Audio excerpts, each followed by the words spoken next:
We are on DAF Hey Amid Aleph. We were talking about yesterday the mitzvah of BAYT Acher, the prohibition that one is not permitted to delay his pledges. And we saw a very important brisa which listed a number of different kinds of pledges, karbanos, and so forth, and gifts for the poor that cannot be delayed, or that are under the rubric of BAYT Acher. We had 5 different opinions in a brisa as to what the definition of BAYT Acher, how long is a person delaying before he's in violation of BAYT Acher.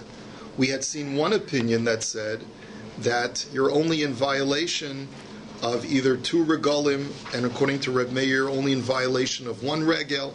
If you're over, if you wait that long, you're over on BAYT Acher, although that's not the normative halacha. The normative psak is like Reb Shimon had said, that when you let 3 regalim pass, and Reb Shimon says, starting with Pesach, going in order, so then you're in violation of BAYT Acher. The Gemara had asked the question, where does Reb Shimon and where do the Chachamim know this from?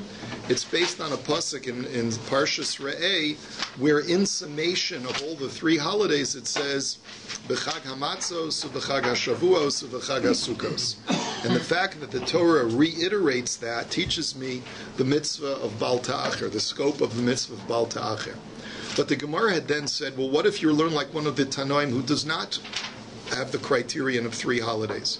What do you do with that pasuk? So the Gemara had said, that Tana uses that phrase, that extra phrase in the pasuk to teach me the mitzvah of Yemei Tashlumin for Atzeres, for Shavuos, which means that you don't just have the 1 day to bring your Korban Chagiga on Shavuos, but you have an additional 6 days for a total of 7 days of bringing your Korban Chagiga, even on Shavuos.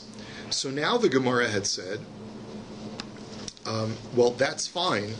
We're now up to the 3rd line on Daf Hey Amud Aleph. The Tanakama v'Reb Shimon tashlumin la'atzeres minolu.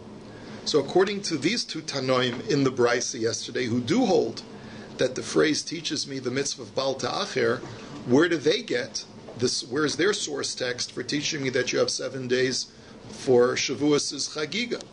So the Gemara says, Nafkalahu midatani Rabbi Bar Shmuel. They have the following brisa taught by Rabbi Bar Shmuel, the Tani Rabbi Bar Shmuel, Amr Torah, Manei Yomim v'kadesh chodesh, Manei Yomim v'kadesh atzeres.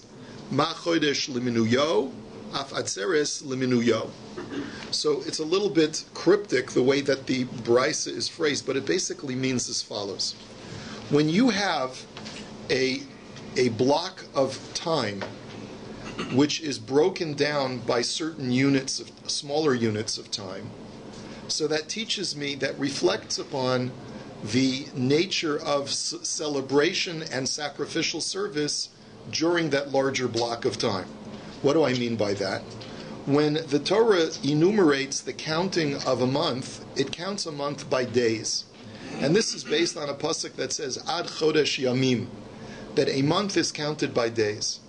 And therefore I know that when celebrating sacrificially the occasion of a new month, the sacrificial celebration lasts for one of those units that is used to count the month, which is a day.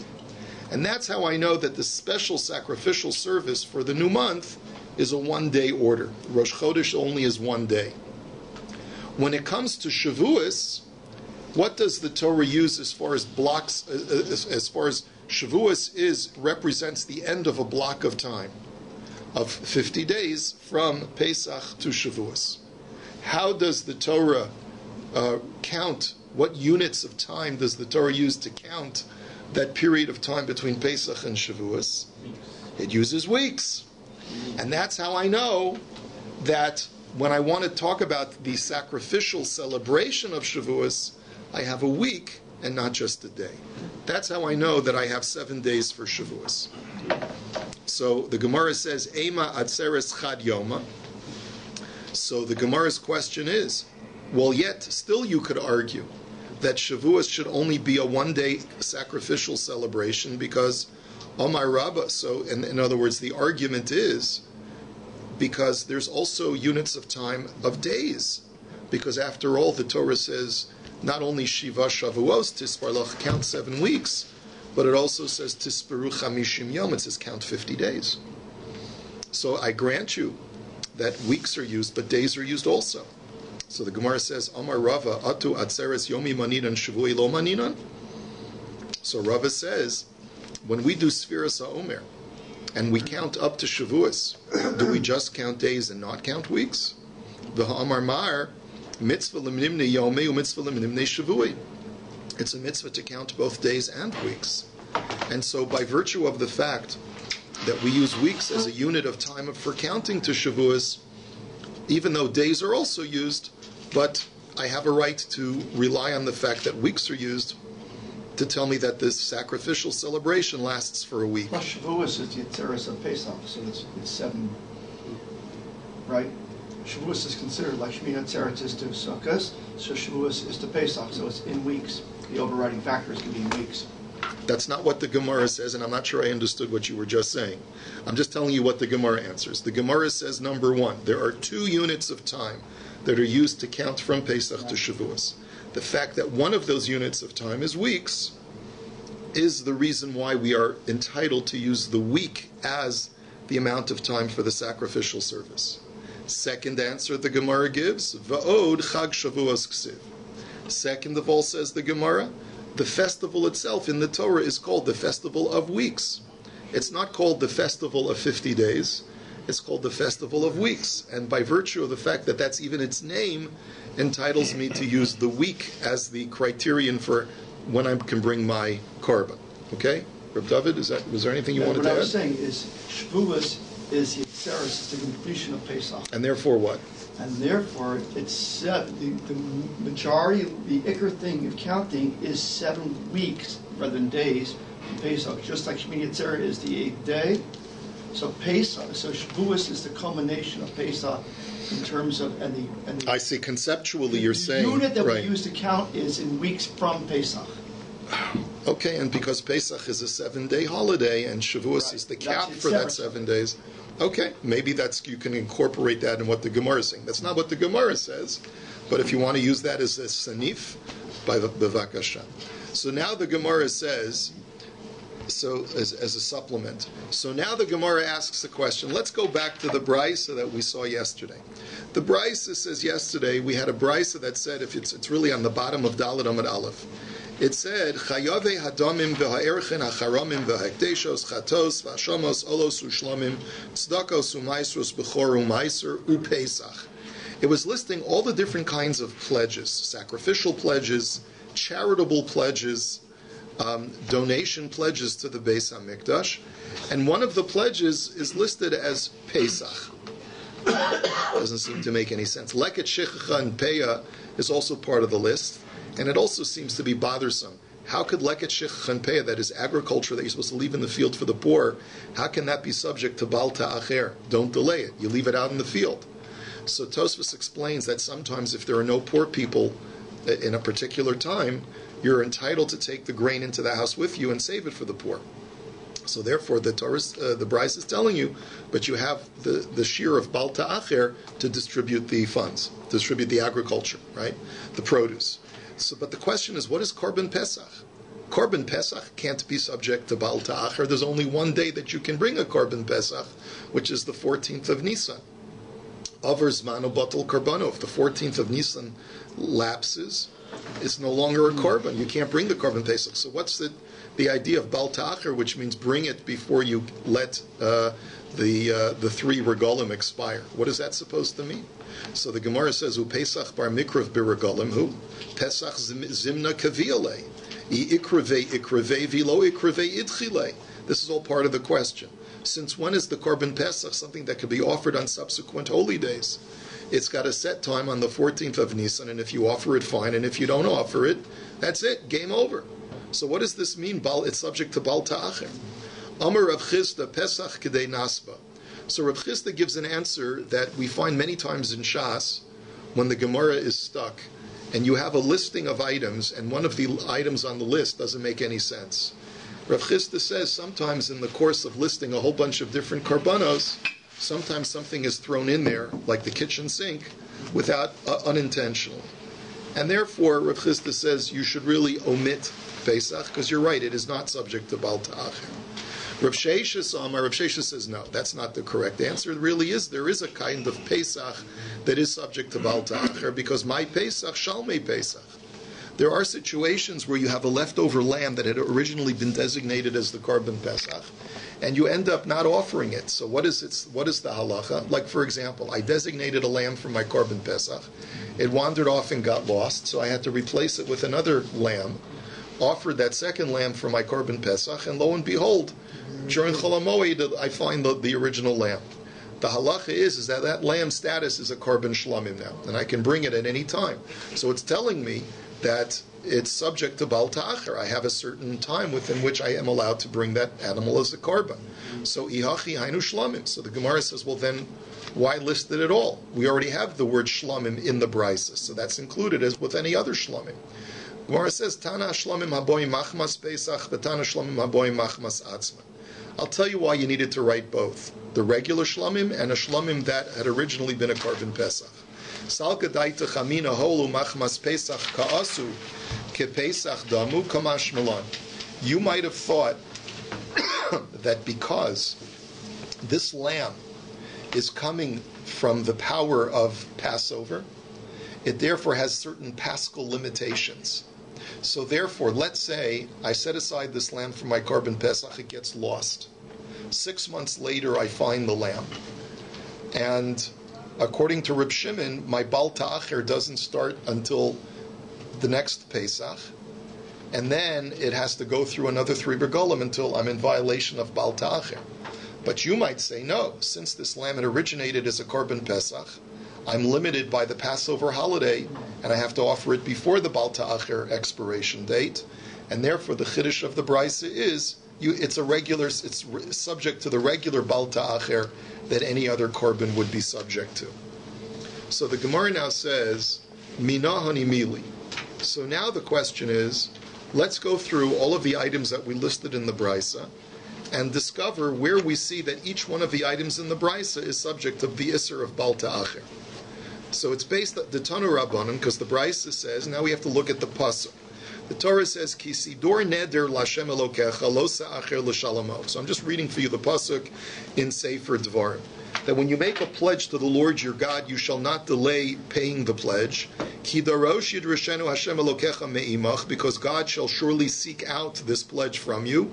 V'haya v'chachet, and there will be within you sin for not having paid it. So the Brisa breaks down, it parses every single word of this Pasuk to teach me different things that are subject to Baal Ta'acher. Kisi dor neder, the first 3 words when you make a pledge, ainly ela neder. That only teaches me when I make a pledge in the form of a neder, which is harei alai. I hereby place incumbent upon myself to bring an animal as a korban. Nedava minayin, how do you know that if I don't make a pledge upon myself, but I make a pledge upon the animal? I say harei zu ola. I say this animal shall be an ola. How do you know that in that case it's also subject to Baal Ta'acher? Nemar kan neder, benemar lahalan neder. Im neder o nedava. Ma lahalan nedava imo, afkan nedava imo. Because we have another pasuk which groups the word neder and nedava together to teach me that their halachas are exactly the same. Therefore, if I know that a neder kind of pledge is subject to Baal Ta'acher, then I know that a nedava form of pledge is also subject to Baal Ta'acher. So just to clarify, there are 2 types of voluntary pledges. One is a neder pledge and one is a nedava pledge. A neder pledge is where I say, I pledge, and the pledge is upon me. And the other kind of pledge is where the pledge is upon the animal, where I sanctify the animal. Next, the next part of the pasuk is L'Hashem Elokecha. The next 2 words are to the Lord your God. Elu hadamin ha'erchen v'hacharamin v'hakdeshas. This refers to any pledge which is specifically for Hashem and His house, and therefore any pledge which is going to the Beis HaMikdash, where you place your value or your erchen value or some kind of pledge to the Bedek HaBayis of the temple. All of these kinds of pledges that go to God are implied by the words L'Hashem Elokecha. So that's how we know that those kinds of pledges too are subject to Baal Ta'acher. Next 3 words. Lo sa'acher l'shalamo. You shall not delay paying it. Hu v'lo chilufav. The word l'shalamo is to pay it, which is a delimiting clause, and that teaches me that only the original animal which was pledged is subject to Bal Ta'acher, but the exchanged animal is not subject to Bal Ta'acher. Now what that means, we'll clarify momentarily. Next three words, Ki darosh yidrashenu, he shall surely seek it out. Elu chataos va'ashamos olos ushlamim. That refers to all mandatory karbanos that a person has to bring as sin offerings in order to achieve atonement.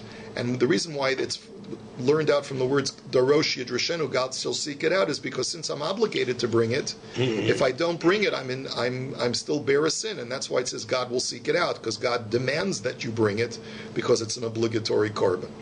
And the next two words, Hashem Elokecha, the Lord your God, which is totally superfluous, Elu tzedakos umaisros ubechor. This refers to the next three items in the brisa, which are tzedakos, which refers to any pledge that you make to the poor of cash. Maisros refers to tithing your every 10th animal in your herd, and the word bechor is your firstborn animal. Each of these types of pledges or gifts to the temple or to the poor have the word Hashem attached to them scripturally, and that's how I know that the words Hashem Elokecha imply those types of gifts. And finally, me'imach, from you, zeleket shichacha upeya. No, this is not finally, this is me'imach. The next word is me'imach. God will seek it from you. So this refers to the agricultural gifts that you leave for the poor. Because the word imach is reminiscent of the pasuk that says, Es ha'ani imach, that you shall help the poor person that is with you. So therefore the word with you is a code word for gifts that you leave for the poor. And v'haya v'chachet, and that finally, the last three words of the pasuk, there will be within you sin. So what do those words teach me? You will bear the sin, v'lo b'korban chachet, and your korban will not have a sin. Now what does that mean? It means, very simply, that if a person is in violation of Bal Ta'acher, and he ends up delaying bringing the korban does not become puzzle as a result of his delay. Meaning that even though I violated Bal Ta'acher, provided that the animal is still kosher as a korban, I can still bring the animal, and I'm obligated to bring the animal as a korban. Now let's go and analyze the brisa further. Amar mar, lo se'acher l'shalomo, hu v'lo chilufav. So it says in the pasuk, do not delay paying it back. So that teaches me that only the original animal is subject to Bal Ta'acher, but not its exchange. So chilufei mai, what are you talking about when you say exchange? Chilufei ola ushlamim, if you're going to tell me that it's a case where it's very simply, I had pledged a korban ola or korban shlamim, or I'm obligated to bring a korban ola or korban shlamim, and for some reason that animal becomes unusable. Let's say it develops a mum. So I have to transfer its kedusha onto a new unblemished animal. And are you going to therefore tell me that this new unblemished animal is not subject to Bal Ta'acher? Mikrav karvi. So why should that be? It's brought as a korban, so of course it should be subject to Bal Ta'acher. And ichilufei chatas lemisa azla. And if it's an exchange animal for a korban chatas, let's say I have a leftover animal that I wasn't able to bring as a korban chatas for a number of reasons which we've discussed before, and this animal is left over. I can't bring it as a korban because the halacha is that a leftover animal that was designated as a korban chatas has to die and cannot be brought as a korban. So therefore, why should it be subject to Bal Ta'acher? In other words, the Gemara is asking me manavshach. If it's a legitimate exchange animal that can be used as a korban, why shouldn't it be subject to Bal Ta'acher? And if it can't be used as a korban, then why should it be subject to Bal Ta'acher? Why would I even think that it's subject to Bal Ta'acher? So the Gemara says, Ela mai chilufav chilufei toda. So rather, what does the word chilufav mean, that it's an exchange animal? It's an exchange for a korban toda. Now here's the issue. When I make an exchange animal for a korban toda, and I do an act of temura. Now temura is a very specific kind of exchange. The original sacrificial animal is perfectly intact, and I say, zet temura zet. I take another animal and I say, this animal has the same status as the original animal. The halacha is that both animals are sanctified and both of them can be brought as a korban. But there's only one problem. When you do a temuras toda, you can't bring the temuras toda unless you know exactly which one is the temura and which one is the toda. Because a toda has to be brought with 40 loaves of bread, and a temuras toda is brought without bread. So look at the following case. The Tani Rabbi Chia toda shenis arva b'temurasa umeisa echas mehen chaverta ein la takana. If you have two animals, one was your original Toda designation, the other one is your Temuras Toda. The two animals get mixed up and you forget which one is which. One of them dies. And the leftover animal, you're not sure whether it's the original Toda or whether it's the Temuras Toda. So the halacha is that surviving animal cannot be brought as a korban. Heichi liavid, so because what are you supposed to do? Likarva v'likriv lechem bahada dilma temurei. Because to tell you to bring the animal together with loaves of bread, I can't allow you to do that, because the halacha of a Temuras Toda is that it's brought without bread, and maybe this is the Temura animal. Likarva below lechem dilma todahi v'hakevin delav basak dilma todahi. And to tell you to bring it without bread, maybe this is the original Toda animal, and therefore you're not allowed to bring it without bread. So therefore you can't do anything with this animal, and therefore the Bryce is telling you that since you can't bring it as a korban, it's not subject to Bal Ta'acher. So the Gemara asks, Vaha Kevin Delav Basakravi Hikrali Me'ute Lamali. The Gemara says, I don't understand. If I can't bring it as a korban, then why do I need a pasuk to tell me that it's not subject to Bal Ta'acher? Only something that can be used as a korban is either subject to Bal Ta'acher, or I need a pasuk to tell me that it's not subject to Bal Ta'acher. But if it can't even be brought as a korban, why do I need a pasuk to tell me that it's exempt from Bal Ta'acher? So Amar Rav Sheshes La'olam Le'me'ute Chilufei Ola Ushlamim. So Rav Sheshes says, let's go back to our original answer. We're talking about an animal which was exchanged for an ola and a shlamim. V'hacha b'mayaskinon kigon she'avru alav shnei regalim, v'humam v'chilalo al acher, v'avru alav regel echad. The chiddush of the Bryce is as follows. I had an animal that was set aside for an ola or a shlamim. 2 festivals elapse. I'm still not in violation of Bal Ta'acher. I have 3 festivals, right? However, what happens is the animal develops a mum, so I exchange its kedusha on a new animal, and now a 3rd regel elapses. So salka daita chamina hol mikoch kamakasi command overl of gimel regolim dami kamash malon. You might have thought that since this exchange animal is coming only because of the first animal that developed a mum, and therefore it's limited by that first animal's limitation, and therefore if one more regel elapses, I'm in violation of Bal Ta'acher. Kamash Malan, that you're not. That's what the Bryce is telling you, is that once you exchange it with a new animal, the clock starts all over again. That's the Chiddush. So now the Gemara says, Ula Rebbe Meir da Amar Kevin Shavel of Regel Echad over B'Val Ta'acher Ma'ikala Meimar. That's all well and good if you hold that there are 3 festivals that need to elapse in order to incur a Bal Ta'acher violation. But what if you hold like Rebbe Meir, who says that only 1 regel has to elapse in order to incur a Bal Ta'acher violation? What do you need the pasuk for him? Because even if you exchange an animal, you can't have more than 1 regel elapsing.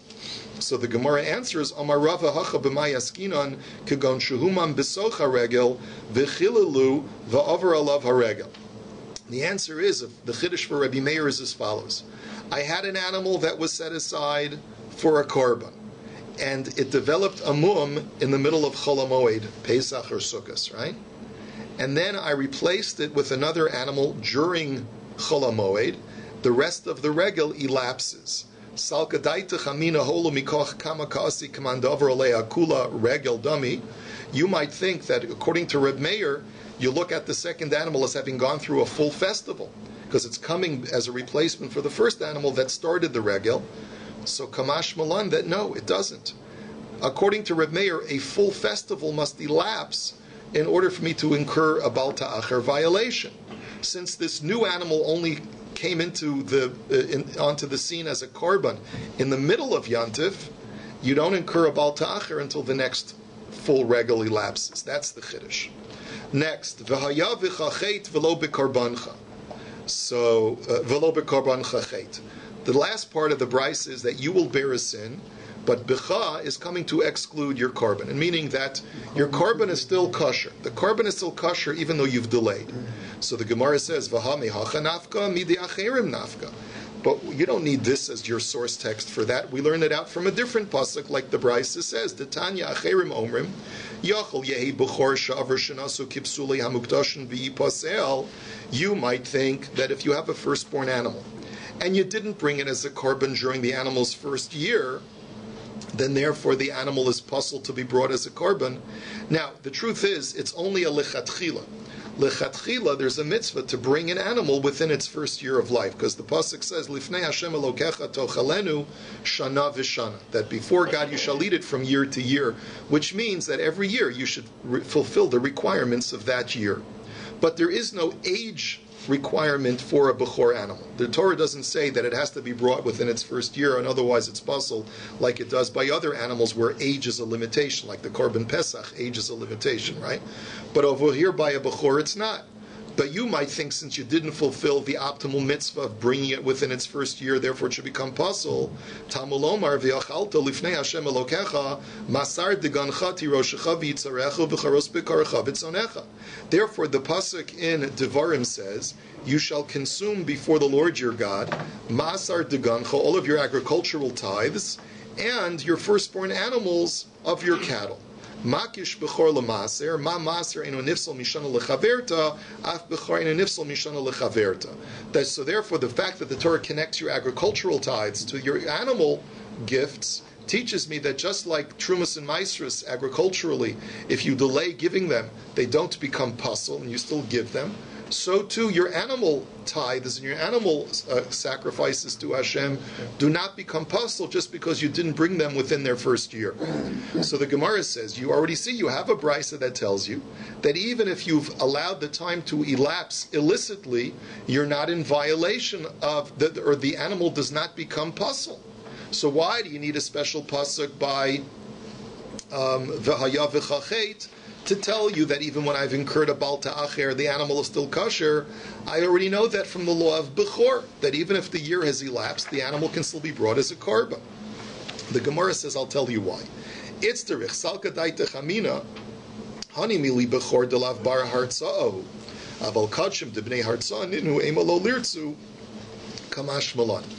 Because I might have thought that the only kind of animal that the Torah doesn't mind if you bring it later is an animal that doesn't provide a kapara.